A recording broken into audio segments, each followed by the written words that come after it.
es simplemente que la humanidad es minúscula frente a todo lo que es el universo y que no ha logrado desarrollar un conocimiento que le permita en este momento convivir. Este no es el último fenómeno que vamos a pasar. Yo creo que todavía se nos pueden venir muchas cosas más porque no conocemos la naturaleza y no sabemos cómo reaccionar frente a cualquier reacción que tiene la naturaleza y que le afecta al ser humano. Entonces habría que entender en este momento los maestros, la escuela está preparada o está preparando a nuestros estudiantes o a los jóvenes universitarios para lograr entender este mundo. Yo creo que no. Y ese problema no es un problema de capitalismo. Yo estoy escuchando a veces ridiculeces decir, está mostrando el capitalismo su falencia. No es un problema de capitalismo o socialismo. Es un problema que lamentablemente estamos, pues, como te digo, somos insignificantes frente al universo. Y como no entendemos ese universo, en muchos momentos empezamos a querer forzar interpretaciones a problemas que son rutinarios. ¿Ya? Le van a echar la culpa a los chinos, que los chinos comían un murciélago. ¿Tú te imaginas cómo deben ser los tiempos donde nuestros antepasados comían un hongo y empezaban a morir? Claro. Hasta que la ciencia tenía que descubrir qué hongos son venenosos y qué hongos no. Entonces yo te digo, el tema del conocimiento es un problema tan preocupante que no lo toman en serio ni la educación primaria, ni la educación superior, y menos los posgrados. ¿Ya? En este momento, ¿dónde deberían estar apareciendo respuestas? Son las universidades. Pero nuestras universidades están cerradas. Nadie está investigando cómo poder entender estos fenómenos para poder dar respuesta. Y estamos esperando, claro, si los países desarrollados no dan la respuesta, ellos son los culpables. No, yo te digo, es la forma fácil de encontrar respuesta a estos problemas. Pero lo esencial del conocimiento, como te decía en el inicio, yo creo que hace mucho tiempo ha dejado de ser parte de la preocupación de profesores o de los ministerios de educación. El anterior gobierno, yo me acuerdo que su preocupación más grande era tener un sindicato trotskista al frente y había que enfrentarse. El problema educativo era secundario al problema político de enfrentamiento con la dirección sindical. La dirección sindical no va más allá de dar un discurso repetitivo respecto a que no tienen las condiciones, que ganan muy poco, que no se le presta atención a la educación teoría práctica, pero ahí se termina todo su discurso. Y yo creo que ya no viene a ser un problema simplemente, te digo, del Estado, sino del ser humano. El ser humano, cuando pierde esa capacidad que tenía de ser curioso de entender lo que pasa, ser una persona inquieta de entender los fenómenos de la teoría, de querer crear cosas para que la vida sea más llevadera, no lo hace. Y somos tenemos sistemas educativos totalmente repetitivos, totalmente memorísticos, de manera que la educación, por eso te digo, yo tengo familiares que no están yendo al colegio y tengo familiares que no están yendo a la universidad. Sin embargo, el crecimiento de conocimiento lo he visto mucho más en estos tiempos de mis familiares frente a la televisión, frente al internet, frente a grupos que se van formando donde van discutiendo los problemas, de querer ellos también comprender. Pero no así, digamos, si ve que he mandado a mis hijos al colegio de repente, o a mis familiares al colegio, porque ya no tengo hijos en el colegio, a mis familiares al colegio me he mandado, puesto que estuvieran en este evento de repente leyendo Juan de la Rosa, diciendo están preparándose. Yo creo que ese es el problema central que tenemos, Edwin. Conocimiento, tú decías, ¿no? Y en ese sentido de no perder lo que es algo tan esencial como el conocimiento, ¿cómo tú ves, por ejemplo, el hecho de en este momento de llegar a, bueno, por ejemplo, de las condiciones o la educación en línea, ¿no? ¿Cómo tú lo ves? Mira, yo estoy en este momento en un proceso de estudiar cómo dar cátedra por línea. Ya. Y no me está tomando una cosa fácil, ya estoy en esto más de 6 meses estudiando todo, porque es otro tipo de forma que tiene que tener la relación de dar una clase presencial con una clase virtual. Y es muy complicado. Yo no creo que eso se puede improvisar, y a un profesor, a cualquier profesor que tú lo pongas frente a una máquina y decirle, bueno, te están escuchando alumnos, y que de una clase, yo creo que sería llevar a algún desastre, ¿ya? Yo creo que en este momento es un sistema muy valioso la educación a esta distancia, la no presencial, todo eso, pero hay que tener capacidad. Y no se ha capacitado ni a nuestros profesores ni a nuestros catedráticos en la universidad. Por lo tanto, en este momento, el estudiante mismo, el lograr aprovechar el conocimiento a través de una clase virtual, yo creo que sería negativa, totalmente nula. Yo creo que en muchas universidades del mundo se ha entrado a la clase magistral, por ejemplo, claro, donde el estudiante va si quiere o no va, pero y el docente no le importa quién esté al frente y da una cátedra delante. Pero ese no es tan efectivo como las cátedras participativas, donde el docente empieza a interactuar con los estudiantes y a resolver colectivamente problemas del conocimiento. Una u otra son mucho más efectivas que una clase virtual donde ni nuestros estudiantes están preparados y tampoco están preparados la gente que lo daríamos. Y en ese sentido, Paul, cuando vemos, por ejemplo, ciertas carencias de lo que es el tema de la economía, no todos nuestros, no toda la población tiene acceso al Internet por el costo. No todo en el área rural, también acá en la ciudad podemos ver muchas situaciones críticas, ¿no? En ese sentido, ¿será una decisión efectiva lo de las clases en línea? Mira, yo creo que lo que tú dices es clave, ¿no? O sea, no todos tenemos acceso a una serie de herramientas que son las que permiten poder llevar la clase, porque no solamente es que tú no tuvieras acceso a internet, sino que tiene que tener un buen aparato con una buena memoria que pueda hacerle llevar, si tú quieres, en tiempo real la clase. Y eso no tenemos todos, no es. Pero ese no sería el único problema, yo creo. Yo creo que en Cuba, por ejemplo, ya con esto de exportar sus profesores para ganar unos cuantos dólares, hay muchos lugares que no tienen profesores y les dan la clase por vía televisión o vía internet. Bueno, no internet, pero en realidad es vía televisión más que nada. ¿Ya? Y se ha demostrado que ha habido un retroceso tremendo en lo que es, y hay muchos pueblos que exigen que tener un docente, ¿no? Porque se ha empezado, como te digo, hay lugares donde ya no hay docencia, sino simplemente son clases por televisión. Entonces yo creo que en este momento más que un problema económico, porque si fuera eficiente yo creo que hasta valdría la pena invertir para poder, digamos, con eso resolver este problema del conocimiento, pero no es así. Yo creo que son niveles, ¿ya?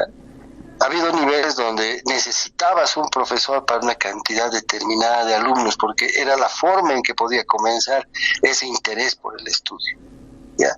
Luego no ha importado el número y era ya los que les interese cosas, pero son niveles donde la población está preparada para afrontar. Yo creo que en este momento nuestra población no está afrontada, no está afrontada para tomar esa decisión así individual de tomar en serio la clase virtual. Entonces yo te digo, es como lo que pasa cuando salen bachilleres, que los padres ya dicen, bueno, y ahora ya es tu problema, vas a salir profesional, yo te he acompañado hasta aquí en el colegio, te toca a ti seguir la universidad solo. Pero como no está preparada la gente para asumir individualmente el problema entonces tenemos la gran cantidad de gente que entra a la universidad, las grandes deserciones y al final la poca cantidad que sale profesional, ¿no? Entonces yo te digo, es un problema mucho más complejo ¿no? Y que se lo toma lamentablemente muy a la ligera, o se lo politiza y se quiere encontrar el arista donde se va a atacar al contrincante, o simplemente se agarra y se entra al discurso fácil de decir, bueno, la pobreza es nuestro problema, nuestra limitante. Y yo te digo, claro. Perdón, sí, dime. Y en el tema, hermano, de la pobreza que tú mencionabas, muchos profesores, muchos analistas indican de que el anterior gobierno, casi unos 14 años, y con la aplicación de la nueva del tema de Elizardo Pérez y lo que se quería era cambiar, pero ¿se logró cambiar, Paul? Para nada. Yo creo que, como te digo, el gobierno más ha estado en una lucha política. ¿Ya? Y yo te digo porque he tenido acercamiento con mucha gente del Ministerio de Educación de Roberto Aguilar. Ya. ¿Ya? Y su problema más grande era quiénes tenía al frente, y había que vencerlo, había que hacerlo, de otras palabras, arrodillar al contrincante. Y ahí era el grupo trotskista. Y el grupo trotskista no tenía una propuesta alternativa que pueda hacer que los estudiantes sean los primeros interesados en impulsar las reformas que va a haber, ¿no? Y esa pelea política no era te puedo decir, la solución para el problema educativo, para nada. Se está en un demasiado popular y demasiado político. Entonces yo te digo, en este momento el anterior gobierno ha desperdiciado 14 años en poder cambiar todo lo que se había criticado antes, de que éramos ingenieros de pizarra, agrónomos que no conocíamos el campo, o sea, tantas cosas se ha criticado a todo lo que hacían los gobiernos anteriores, ¿no? Pero hemos llegado a este gobierno y ha sido idéntico el tema, no ha habido variación. Y yo creo que inclusive con todo lo que se ha ido habiendo reformas internas sin la participación de los maestros, se ha logrado hacer cosas que eran cambios formales. Y en eso sí yo puedo decirte que he participado un poco porque mis hijos todavía estaban en el colegio hace 14 años, ¿ya? Estaban en el colegio, entonces he tenido discusiones adentro porque nos decían, bueno, ahora se va a calificar de esta forma porque es orden del Ministerio de Educación. Yo decía, ¿y pero qué? ¿Tiene algún fundamento? Algo no, pero es orden del Ministerio de Educación. Y como no quería recibir multa, y se aplicaba. Y teníamos el mismo programa de estudios que lo que teníamos antes. No había variación y los profesores no habían sido capacitados diferente para dar una cosa diferente. Entonces yo te digo, desde viéndolo desde afuera, el problema era crítico, y viéndolo desde adentro, era también una despreocupación de los padres de familia que no se atrevían a exigir una cosa diferente. Porque también he estado en eso, en las peleas con los padres de familia, diciéndoles, pero nuestros hijos no están aprendiendo nada. Y claro, teníamos al frente profesores que agarraban y simplemente querían aplicar la forma de calificación que les había dicho el sistema que estaba imponiendo el MAS, y por lo tanto era totalmente una lucha formal. Y en la parte estudiantil, que también he tenido la parte, porque era parte de la dirección de padres familiares, yo quería que ellos sean los portadores, digamos, de las exigencias del cambio, y ellos estaban chochos porque se les exigía menos el problema del aprendizaje. Entonces, yo te digo, es un problema mucho más complejo que lamentablemente no se lo ha afrontado los últimos 14 años, yeah. Y menos vamos a creer que en estos 2 meses de este nuevo gobierno se quiere hacer algo, ¿no? Claro. Y en ese sentido, por ejemplo, dentro de las entrevistas de hoy día, hemos visto que, bueno, hay ciertos elementos a favor y ciertos elementos en contra, ¿no? Y esos elementos a favor, por ejemplo, sería que también los padres colaboren de alguna manera en este tiempo que, bueno, estamos en cuarentena, ¿no? Colaboren, incluso se acerquen más a los hijos, a los jóvenes, o ¿cómo tú lo ves, Paul? Yo creo que esa es una parte que, bueno, en primer lugar, una cosa que yo creo que he entrado al descubierto, ya sí, pero completamente, es que si no hay en este momento relación dentro de la familia, todo este tiempo que se está teniendo en la casa es una pérdida tremenda de tiempo pero si es que tú tienes un poco de relación con la familia, es hora de que se aproveche al máximo, ¿no? Y yo creo que el tema en este momento, yo te digo, es tan preocupante que ha permitido que los jóvenes se interesen.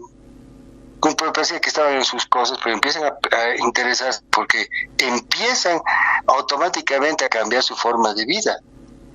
Y ven que en este momento, por más de que quieren, digamos, aislarse de la realidad, tienen que inmiscuirse porque hasta yo creo que el entender el lugar que ocupaban dentro de una universidad, dentro de un colegio, empieza a ser importante, ¿no? Entonces yo creo que es fundamental en este momento la tarea de los padres de familia, y más que de los padres de familia, del grupo familiar en concreto, ¿no? Porque muchos padres también deben estar preocupados en este momento, cómo voy a ir a trabajar y cosas por el estilo, y descuidando completamente lo que se puede hacer en estos momentos dentro de la casa.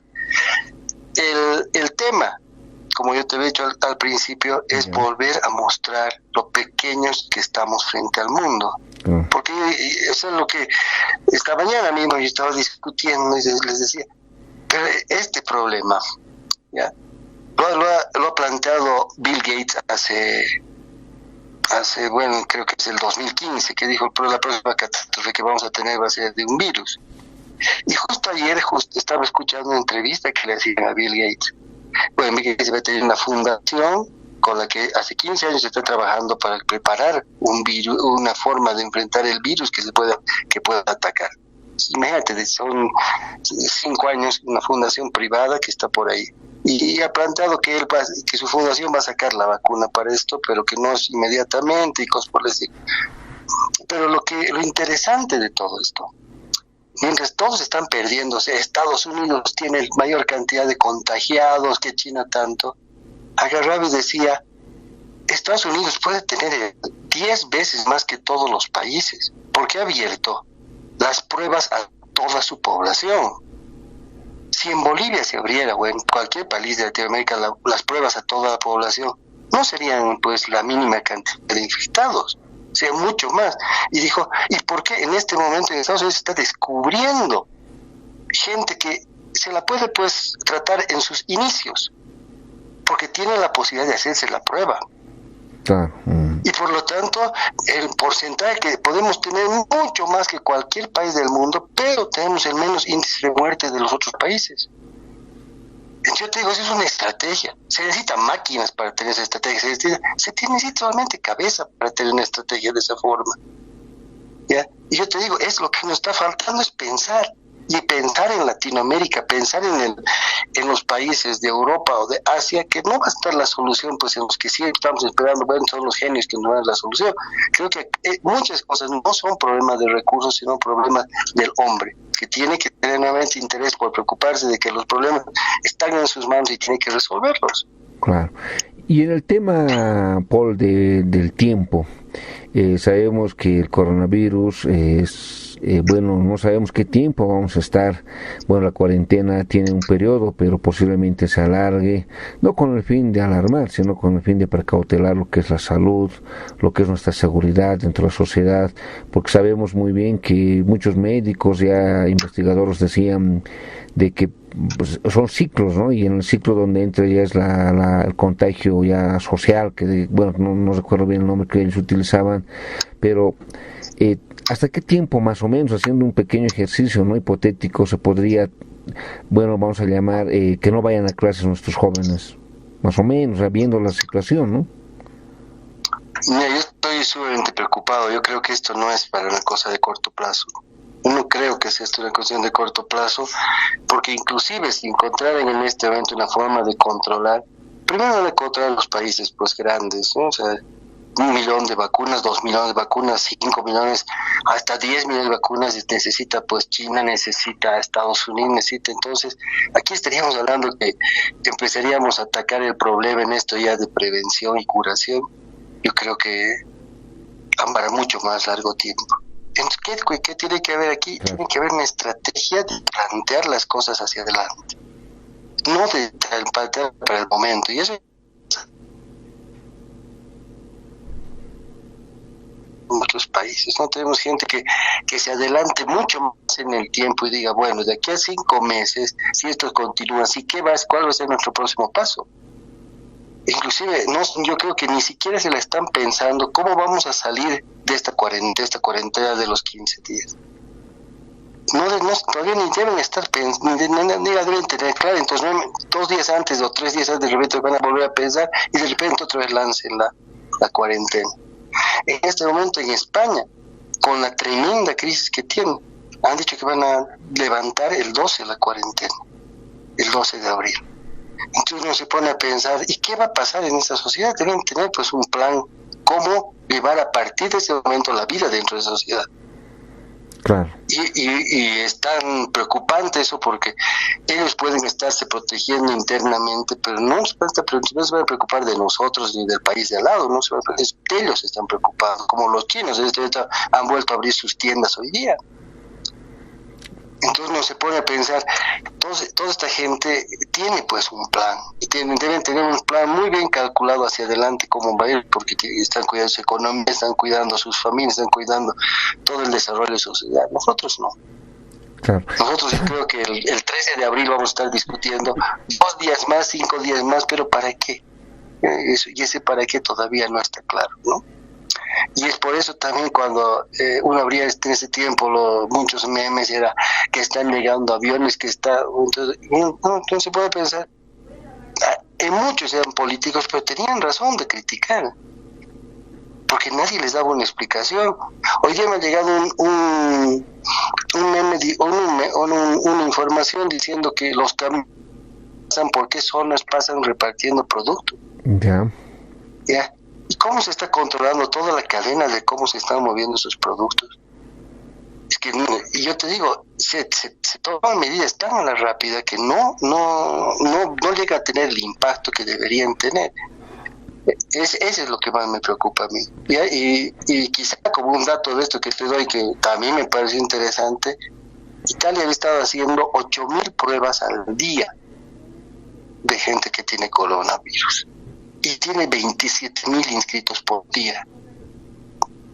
¿Ya?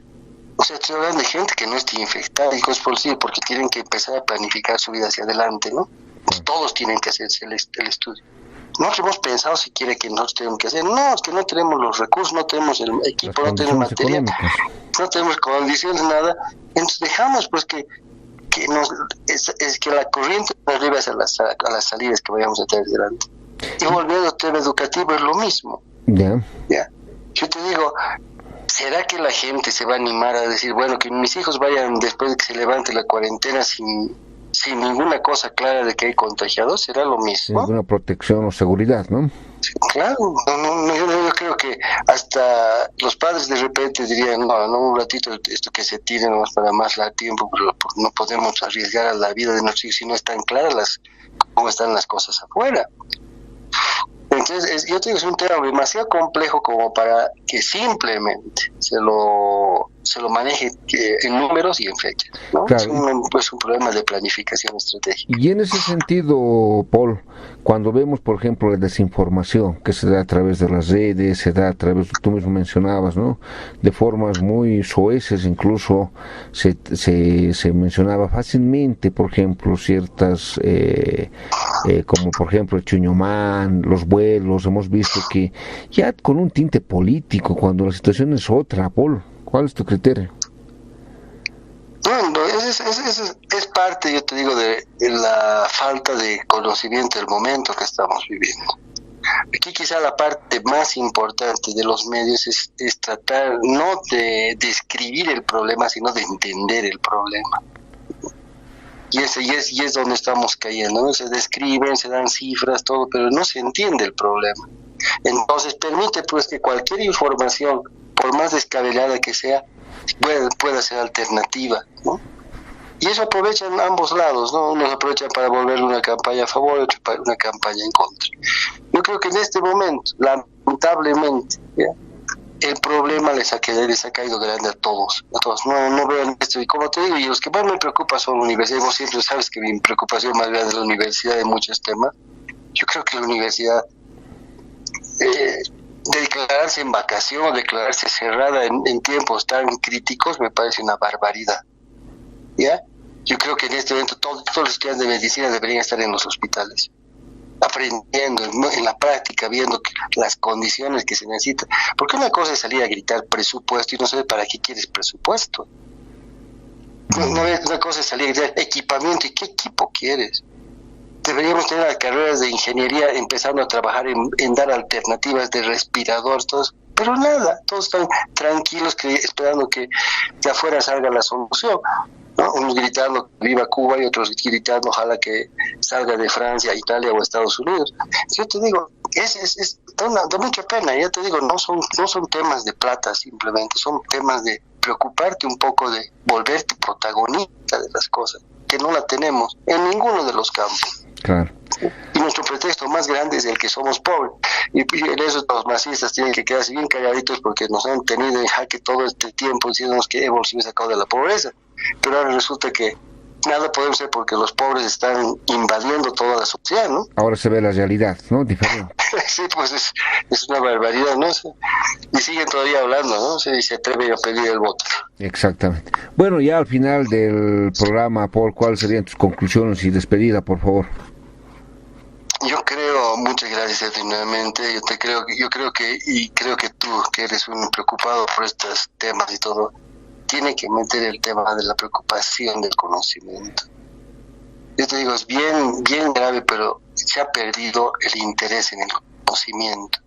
Y esa falta de interés en el conocimiento ha matado la creatividad, la innovación, el emprender, todo eso ha matado esa falta de conocimiento.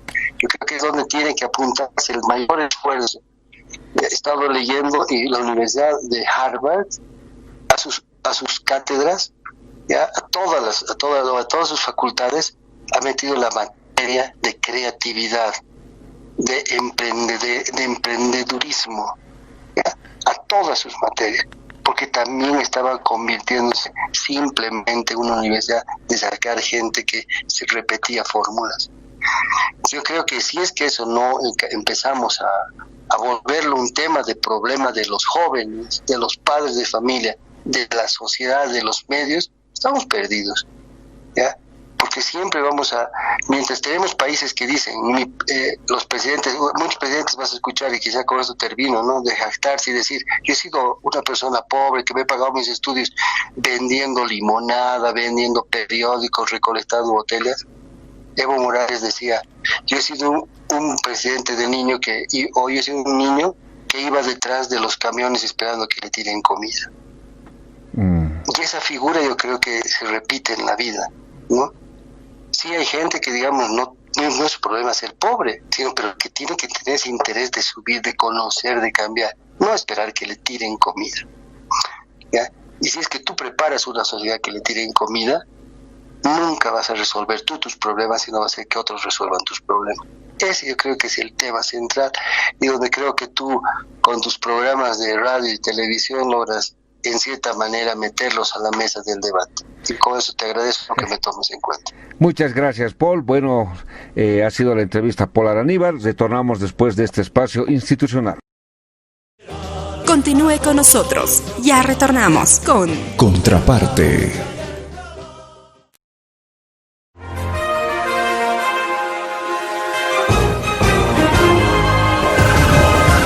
Conectamos a Bolivia con el mundo a través de los hechos más importantes de la actualidad. Hay una habilitación de las candidaturas al Senado de Mario Cosío por Tarija, Evo Morales por Cochabamba.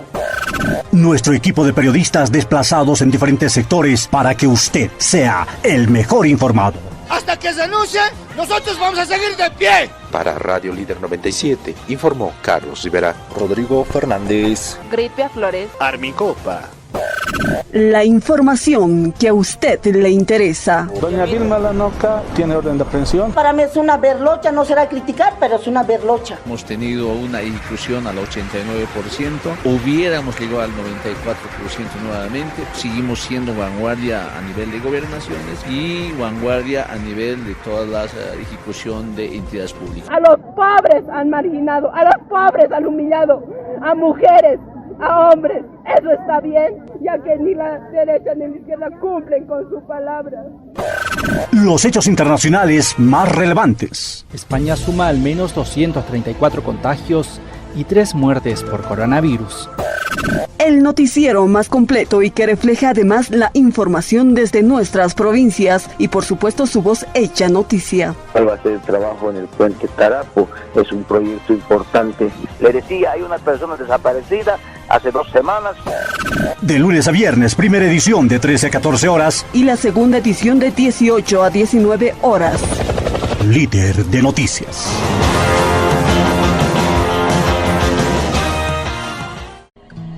Irpireu Cantatini Mawakist'awiwa Jumataki Hilatkuyaka Irpireu Cantatini Líder Radio Toquewa